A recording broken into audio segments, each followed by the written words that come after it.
if you're looking to maybe have some fun with your furry friends outside, it's going to be a little bit too toasty for them, and they're going to be possibly burning their paw pads. Think about it as you walking outside barefoot.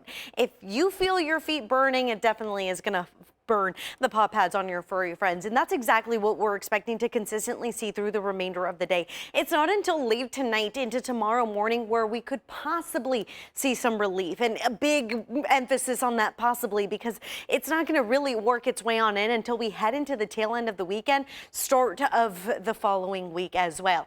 As far as our UV index is concerned, well, we talk about staying hydrated and taking breaks often if you are spending extended periods of time outside. But the other thing we want to keep you well aware of is that UV index. I mean, trending into that very high category. I mean, we are just about 2 points shy of being into the extreme. So make sure that you are wearing that sunscreen. Now, along with what else is in store, we see dry fuel, warmer temperatures, and wind speeds picking on up. And that's where our potential for some increased fire danger really starts to make a return in the forecast. As far as where we're sitting at, well, we're just keeping it rather breezier to gustier. Right now, as far as any warnings or watches, even advisories, the only thing we're really keeping track of is that heat advisory. Any fire weather watches or red flag warnings being issued are well out of our backyard into that far northeastern corner, and even then, it is just a fire weather watch, specifically in the Grand Ronde Valley and John Day area where we see majority of those gustier winds,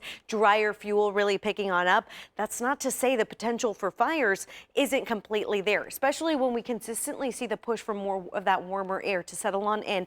It's not until Friday evening into Saturday where it's looking like that next low pressure system really starts to make a push inland and bringing with it some cloud coverage and consistent cooler temperatures. Plus, by Tuesday into Wednesday, that's where we could start to mix in a little bit more of some activity in the form of moisture as well.